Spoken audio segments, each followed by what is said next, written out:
जब ये ईरान की तरफ से, जरा गौर से सुनिएगा।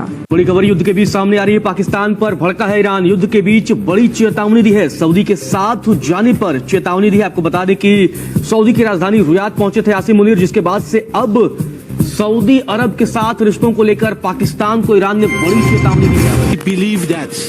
We believe that Iran and India are friends. हर पाकिस्तानी का दिल दुखता है। ये मैं यकीन से कहती हूँ कि हर पाकिस्तानी का दिल जख्मों से चूर है। इंडिया कह रहा है हमें तेल पहुंचेगा, ईरान से हमारी दोस्ती है, और अमेरिका के बारे में कहा जा रहा है कि वो परेशान है। आज क्रिश्चियन कंट्रीज अपने वीजे खोलें, शामी होगा आलम हो जाएगा जी। शामी तो कोई ना लीडर लभेगा ना दूजा बंदा लभेगा, सारा नेरा हो जाएगा पाकिस्तान च, इंक्लूडिंग है सारे सब कंटिनेंट। और ये नहीं कि थोड़े बंगाली शंगाली विश्व गुरु सारे फारग हो जाना। अज खोले जाना क्रिश्चियन कंट्री वीजे खोलन ते तुसी फारग। स्ट्रेट ऑफ हुर्मुज़ से तेल की सप्लाई अरब ममालिक के लिए बंद है, मगर खुद ईरान यहां से अपना तेल बेच रहा है। 1,35,000 मैट्रिक टन तेल हमारे भारत में आया है। कैसे आया? स्ट्रेट ऑफ हुर्मुज़ से। फिलहाल अभी काफी सारी अफवाहें उड़ी कि गैस कम हो गया, तेल कम हो गया, लेकिन अभी आप किसी चीज की डर नहीं है, क्योंकि अभी हमारे ईरान ने परमिशन दे दिया कि स्ट्रेट ऑफ हुर्मुज़ से भारत के जहाज मतलब क्रॉस कर सकते हैं। आने वाले 10 दिन के अंदर आप देखेंगे भारत में इतना ज्यादा तेल हो जाएगा, इसके जहाज भी भारत में आने चालू हो चुके हैं। इंडिया के प्राइम मिनिस्टर नरेंद्र मोदी ने भी फोन उठा के और ईरान के सदर मसूद पेशकियां से बात कर ली है। ताल्लुकात होते हैं बराबरी की सतह पर। आपके घर दाने हो, आपके एक हाथ में कशकोल हो और एक हाथ में दूसरा उसके हाथ में दिया हो, ताल्लुकात नहीं होते। वो अल्लाह की फौज साबित हो गए यार। डूब मरने का मकाम है सबके लिए, डूब मरने का। सबको चुल्लू भर पानी लेना चाहिए और डूब मरना चाहिए, जो फतवे खाली देते रहे सारी जिंदगी। हम लाते हैं टॉक शोज और अनलिमिटेड एंटरटेनमेंट सिर्फ यूट्यूब पर। अगर आपने अभी तक हमारा चैनल सब्सक्राइब नहीं किया तो अभी सब्सक्राइब करें और बेल आइकॉन को क्लिक करके हमारी लेटेस्ट वीडियोस के बारे में अपडेट जानें। आज इंडिया के प्राइम मिनिस्टर नरेंद्र मोदी ने भी फोन उठा के और ईरान के सदर मसूद पेशकियां से बात कर ली है। पाकिस्तान के किसी बंदे ने, ऑफिशियल ने अब तक ईरानी सदर से बात नहीं की, कम से कम शहबाज ने नहीं की या किसी फौजी ने नहीं की, जो हर चीज में मामे बनते हैं वैसे। तो मैं सोच रहा था यार कि ईरान के 10% ही अगर बहादुरी इनमें होती तो जरूरत ही नहीं थी किसी की कुछ करने की। देखें, एटमी हथियार वो चीज है आपके पास कि कोई अगर ये सोचता है ना कि हम आपके 90% हथियार तबाह कर देंगे आप पे हमला करके, और 10% भी बच गए तो आप क्या क्या तबाह कर सकते हैं उससे, इमेजिन करें। सो किसी भी न्यूक्लियर आर्म्ड कंट्री को बहुत बड़े अटैक का खतरा कभी नहीं होता। हाँ, बॉर्डर स्कर्मिशेस इंडिया के साथ चल रही हैं, लेकिन मेरा ये मानना है कि 1998 के बाद इंडिया और पाकिस्तान की किसी भी बड़ी जंग होने का खतरा खत्म हो चुका है। कारगिल में क्या कुछ नहीं हुआ, क्या उसके बाद कोई बड़ी जंग हुई? क्योंकि एटमी कुव्वतें दोनों मुल्क बन चुके थे, तो बड़ी जंग नहीं हो सकती थी। कारगिल की वही जंग थी जो कारगिल के पहाड़ों पे लड़ी गई, सियाचिन, कारगिल और सारे जो पहाड़ है वहां पे कश्मीर के, वहां पे लड़ी गई, लेकिन वो मेन लैंड पे नहीं आई जंग। तो ये समझ लें कि पाकिस्तानी जर्नैलों में अगर हिम्मत होती, नंबर 1, या ये बाल के पुजारी ना होते, जो आपको वक्त के साथ साथ पता चलेगा कि ये एक खास ओहदे के बाद बाल के पुजारी बन जाते हैं। इस बात पे गौर करें। दुनिया बाल के पुजारी चला रहे हैं, कुरान में बाल का लफ्ज तलाश करें। अल्लाह मुझे माफ करे, गलती ना हो, आई थिंक हजरत इलियास अलैहिस्सलाम के जमाने में बाल की पूजा जो है वो हो रही थी।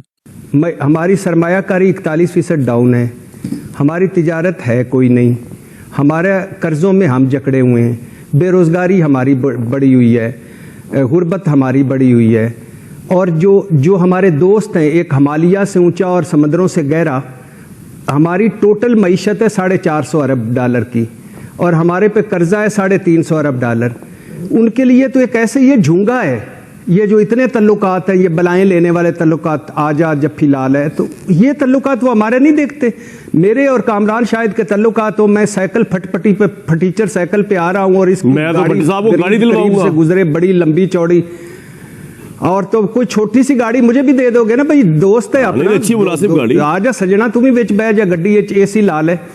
तो तल्लुकात नहीं होते भाई, और निकल आओ इस दुनिया से। उसने मुझे जफ्फी मारी, उसने मुझे जहाज भेजा, उसने मुझे बुलाया, ये वो अपनी उनकी है जरूरत है।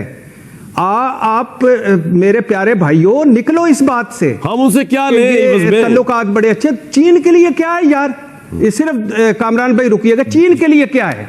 कि हमें हमारा कर्जा उतारने के लिए। सऊदी अरब की एक आयल की कंपनी है, 2021 में उसका जो मुनाफा आया था वो हमारे कर्जे से ज्यादा था।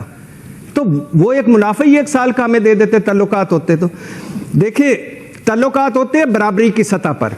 आपके घर दाने हो, आपके एक हाथ में कशकोल हो और एक हाथ में दूसरा उसके हाथ में दिया हो, तल्लुकात नहीं होते। आपको याद होगा कामरान शाह साहब, जनरल बाजवा साहब की एक ब्रीफिंग थी, तो उसमें बातें होती गई, तल्ख एक सतह पे पहुंची तो जनरल बाजवा साहब ने कहा, यार खुदा का खौफ करो, क्या कह रहे हो, किस दुनिया में रहते हो? मेरी 35 साल सर्विस हो गई है, मैं एक आर्मी का चीफ हूं और मैं अच्छा लगता हूं कि हर मुल्क जाके पैसे मांग रहा होता हूं। सही है। और तुम लोग इधर बैठ के मोहम्मद बिन कासिम और सुल्तान महमूद गजनवी बन रहे हो। सब लेकिन हकीकत है कि इसमें गलती मैं बिल्कुल ही ब्लेम नहीं करूंगा अमेरिका और इजराइल को, बिल्कुल ब्लेम नहीं करूंगा, क्योंकि माइट इज राइट है चीमा साहब। जो ताकतवर होता है वो हमेशा मारता है छोटे को। जंगल के अंदर देख लें, जो ताकतवर जानवर है छोटे को खा जाता है। समुद्र के अंदर जो ताकतवर बड़ी मछली छोटी को खा जाती है। This is law of the nature, law of the nature. Research में कर रहे हैं कि how the state of Israel was created. मुसलमानों ने किन्नी बारी उन्हें मारे है, खुल के मारे उन्होंने, हर जंग च उन्होंने मारे है, कुट के मारे उन्होंने। इजिप्ट की बड़ी वड्डी आर्मी सी, उन्होंने भन के रख दिता, बखियां भनतियां।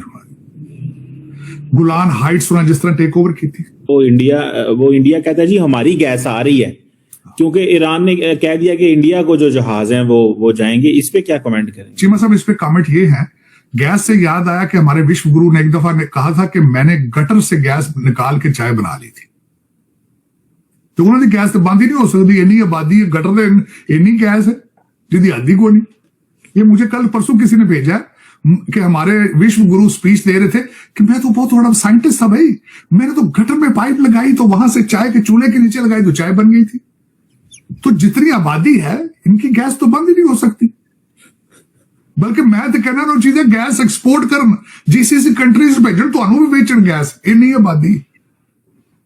सर साहब आपने जो है ना चीमा साहब एक मिनट दसो गल, चीमा साहब कोई है इनका कोई ऐसा ऑथेंटिक सोर्स जहां से खबर आप सर्टिफाई कर सकते हैं? वो ईरानी एम्बेसडर ने इंडिया में कहा, उसने कहा हम इनको थोड़ी सी ईरानी इंडिया को देंगे स्पेस। क्यों वो ਇਹਨਾਂ ਨੂੰ स्पेस ਉੱਥੇ ਗੱਲਾਂ ਮਚੀ ਪਈ, बचन ਦੀ हालत कोरी तो गैस ਦੇ सौदे पे कर दें।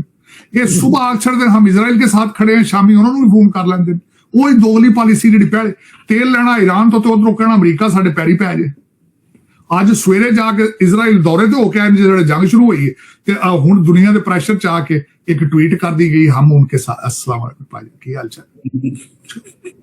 पता ही कोई नहीं चीमा साहब, इनको आर्ट ऑफ इलेक्शन आ चुका है। मैंने कहा ना चीमा साहब, ये अब इलेक्शन जीत जाते हैं मुल्क हार जाता है। और इसके अंदर सारा कुछ आ गया। ये अब इलेक्शन जीत जाते हैं, आरएसएस कंट्री हार चुका है। इन्होंने इतना डिवाइड कर दिया कंट्री को चीमा साहब, एक दूसरे के गले फाड़ते हैं, खून के प्यासे हैं एक दूसरे के। इनको तो दुश्मन की जरूरत भी नहीं, अब इन्हें दुश्मन की कोई जरूरत नहीं चीमा साहब। इस वक्त इन्होंने ये जो नई आइडियोलॉजी इंट्रोड्यूस कराई है कि जो आरएसएस और बीजेपी का नहीं, वो हिंदू भी नहीं है और वो इंडियन भी नहीं है। इससे बस फिलॉसफी मैं समझता हूं चीमा साहब नहीं को कर सकता। इससे बड़ी अपने कंट्री के खिलाफ जो है मैं समझता हूं इतनी बड़ी डिवीजन जो है वो इट इज नॉट पॉसिबल।